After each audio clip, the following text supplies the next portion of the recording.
Le Conseil national de lutte contre la vie chère, à travers son secrétariat exécutif, entend faire la promotion de la transformation des produits locaux pour garantir la sécurité alimentaire en Côte d'Ivoire.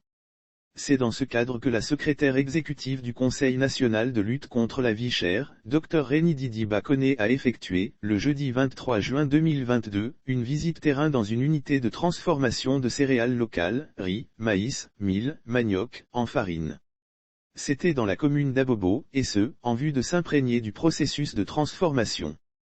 Promotion de la consommation locale. L'objectif est d'accorder plus de visibilité à ce que nous produisons sur le plan local, également restaurer la crédibilité de nos produits locaux auprès des populations.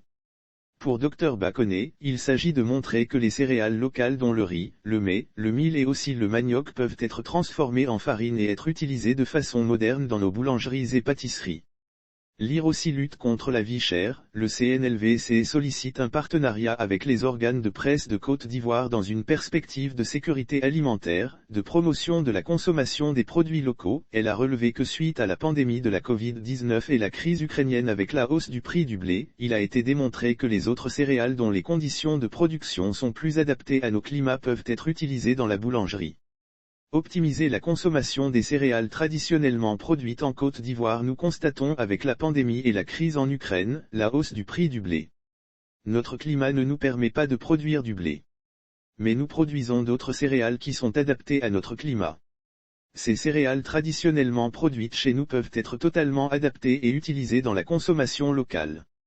À l'occasion, la secrétaire exécutive de CNLVC a félicité cette unité Rama Céréales pour ses efforts de transformation de nos produits locaux, qui selon elle est un moyen d'assurer la sécurité alimentaire. Selon elle, la Côte d'Ivoire s'inscrit dans une dynamique de promotion des produits locaux pour éviter l'inflation importée, issue de la hausse des coûts mondiaux. Il s'agit de se prémunir de denrées alimentaires et de répondre quantitativement et qualitativement aux besoins de consommation des populations.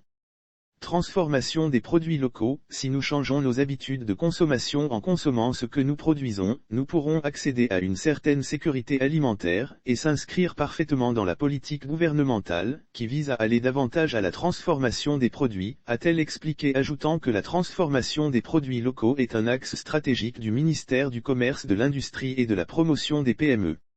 De plus, la promotion de la transformation des produits locaux met le pays à l'abri de toutes les variations des coûts mondiaux des matières premières et assure une forme de sécurité alimentaire. Le gouvernement œuvre non seulement à garantir l'approvisionnement en farine par un accompagnement de la filière blé-farine à travers une subvention de 6,4 milliards francs CFA ainsi que des mesures de suspension des droits de douane pour les importations de blé.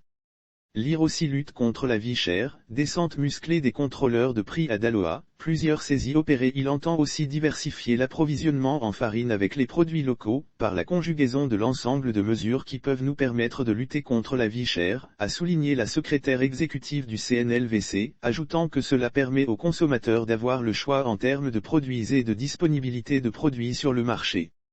Pour rappel, le Conseil national de lutte contre la vie chère, CNLVC, a pour mission principale d'assurer la coordination et le suivi de la mise en œuvre des stratégies de lutte contre la vie chère définies par le gouvernement ivoirien.